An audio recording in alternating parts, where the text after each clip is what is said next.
एक साहब कहने लगे बच्चियां मुर्तद हो रही हैं, गैरों के साथ भाग रही हैं, मौलाना लोग कुछ कर नहीं रहे हैं।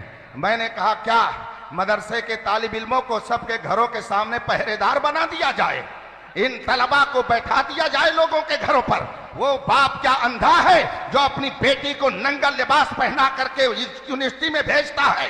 क्या वो माँ अंधी है कि जो अपनी बेटी को इस तरह से उरियानियत के साथ बाजार में भेज रही है? क्या उसका भाई अंधा है कि जो गैरों के साथ अपनी बहन को टहलते हुए देखता है, कुछ बोलता नहीं है? इसलिए रसूल पाक ने 1400 साल पहले फरमाया कुल्लुकुम राइन व कुल्लुकुम मसऊलुन अन रइयतिही, तुम में का हर शख्स जिम्मेदार है और हर शख्स से उसकी जिम्मेदारी के बारे में सवाल किया जाएगा। ये बहुत आसान है कि मौलाना लोग कुछ करते नहीं हैं, यही तो कर रहे हैं तो आपका ईमान महफूज है, यही तो तकरीरें कर रहे हैं तो नबी से आपका रिश्ता बाकी है, यही आपके सामने किताबें लिख लिख करके पेश कर रहे हैं तो आप पढ़ करके तहारत और वजू और गुस्ल का तरीका जानते हैं, यही शुअरा पढ़ रहे हैं तब आप कहते हैं मैं सो जाऊं या मुस्तफा कहते कहते, खुले आंख सल्ले अला कहते कहते। मैं कभी कभी ये कहता हूं कि जिस तरह से हमारे सच्चे उलमा का किरदार दावत व तबलीग के हवाले से बहुत अहम है, हमारे कुछ अच्छे शुअरा का भी किरदार बहुत ही अहम है। इसलिए कि इन शुअरा ने हमारे लाखों नौजवानों की जबान से गाने के नगमे को छुड़ा करके मुस्तफा की नात पढ़ने का हुनर अता फरमाया है। मैं ये कहता हूं हमारे बेशुमार नौजवान ऐसे हैं कि जो कल तक गाना बैठ करके सुनते थे मगर अब मुस्तफा की नातें सुनते हैं। किसी ने असद इकबाल को पसंद कर लिया तो किसी ने अख्तर ज़ियाई को पसंद कर लिया, किसी ने वैस कादरी को पसंद कर लिया, मगर सब कहते हैं मजा तो जब आता है जब बरेली के रजा का कलाम सुनाया जाता है। अभी रास्ते में मैं आ रहा था, अख्तर साहब मेरे साथ थे, किसी शायर की नात चल रही, किसी शायर ने नात पढ़ना शुरू किया, लगा दी गई गाड़ी में वो नात और सरकार मुफ्ती आजम हिंद की नात वो सुनाने लगा। मैंने कहा कि खुदा जाने किस जज्ब के आलम में खानवादे रज़विया ने नबी की तारीफ में इन कलमात को कलम बंद किया है कि हजारों मर्तबा सुनने के बाद वही चाशनी, वही लुत्फ, वही मजा, वही वारफ्तगी, वही दीवानगी और नबी से मोहब्बत का वही जज्बा बेदार हो जाता है। इसलिए रफीकान मोहतरम, ईमान की हिफाजत का इस जमाने में सिर्फ एक जरिया है कि रसूल पाक के सच्चे गुलामों की गुलामी का पट्टा अपने गले में डाल लिया जाए। इमाम अहमद रजा ने फरमाया है तेरे गुलामों का नक्शे कदम है राह खुदा, वो क्या बहक सके जो ये सुराग लेके चले।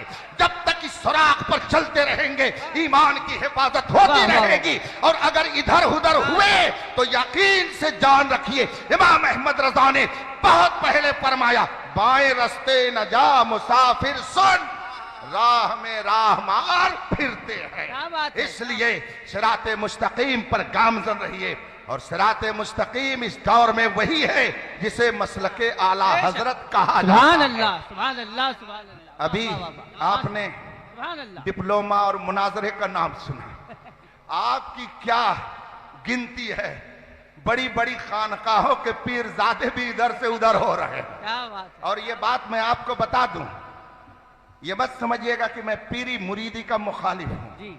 मेरे खुद कई हजार मुरीद हैं अल्हम्दुलिल्लाह अल्हम्दुलिल्लाह, लेकिन इस वक्त चंद जाहिल पीरों की पीरी मुरीदी ने जमाते अहले सुन्नत में जो इंतशार पैदा किया है जी, इससे इनकार नहीं किया जा सकता। आज जिस इलाके में जाइए लोग कहते हैं हजरत यहाँ मौलाइयत फैल रही है, यहाँ राफिजियत फैल रही है, और जब पता लगाया जाता है तो मालूम होता है किसी जाहिल पीर के जेरे असर इनका अकीदा बर्बाद हो रहा है, किसी जाहिल पीर ने इनका अकीदा बर्बाद कर दिया है। और ये तो समझते हैं कि उलमा क्या वो तकरीर करें और जाएं, हाथ पैर चूमने के लिए तो पीर साहब है, नजराना देने के लिए पीर साहब है। इमाम साहब पूरे महीने नमाज पढ़ाएं, इमामत करें, दर्स दें, कुरान पढ़ाएं, हदीस पढ़ाएं तो उनको ये 10,000 रुपया देने में कलेजा फटता है। और पीर साहब 5 मिनट बैठे, दुआ भी सही ढंग से नहीं कर पाते हैं, और जब जाने लगेंगे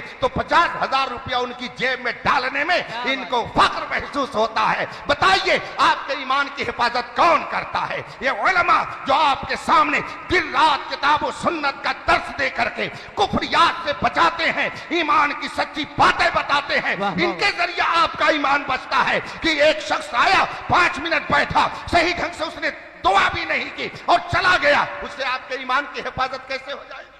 क्या बात है, वाह वाह वाह। आप कहते हैं तहफ्फुज़ ईमान कॉन्फ्रेंस होनी चाहिए। क्या बात है, क्या बात है। तहफ्फुज़ ईमान कैसे किया जाएगा? जाहिल लोगों ने मारा है, कबाड़ा कर दिया जमात अहले सुन्नत का। मैं ये तो नहीं कहता कि चादर गागर अगरबत्ती में हम लोग लगे हुए हैं, हम लोग और भी काम करते हैं। हमारे डॉक्टर साहब ने दिल जला होकर के, यकीनन उन्होंने बहुत दर्द के आलम में ये बात कही है। ये बिल्कुल सही आप कह रहे हैं। हम लोग अगरबत्ती इसलिए सुलगाते हैं ताकि कोई बदबूदार अगर आ जाए तो उसकी बदबू खत्म हो जाए और खुशबू से हमारा माहौल मुअत्तर रहे।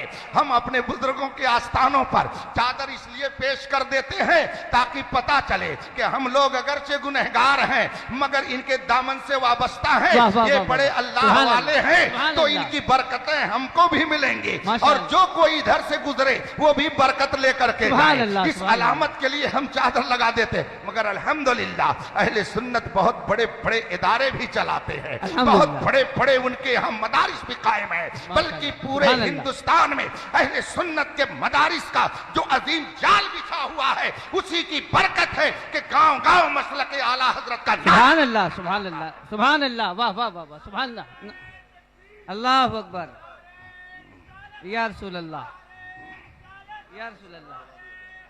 बस या अली, थोड़ी देर और, जिंदाबाद, 2-4 मिनट थोड़ा सा सामने के लिए लोगों को सामने बुला लिया जाए। अच्छा, आप ना बोले, मैं बोलता हूँ। भाई जो पीछे बैठे हैं, मैं आप लोगों से गुजारिश करूंगा कि सामने तशरीफ ले आए। दरूद शरीफ पढ़े। अल्लाहुम्मा सल्ली अला सय्यदना व मौलाना मुहम्मद मादिल जूद वल करम व आलिहिल किराम अजमईन। अभी 2 रोज पहले झांसी शहर में जो कुछ हुआ मीडिया के जरिए आपने उसको मालूम कर लिया होगा। ये अवाम कैसे गुमराह हुए, कैसे उनको ये जुरात हुई कि हजरत अमीर मुआविया की शान में गालियां शुरू कर दी उन्होंने। अज खुद उन्होंने ये किया क्या? उन्होंने अज खुद सहाबा की शान में तबर्रा शुरू किया क्या? अज खुद उन्होंने राफजियत को अपनाया? नहीं, एक जाहिल पीर ने वहां जाकर के कौम का दिमाग खराब किया।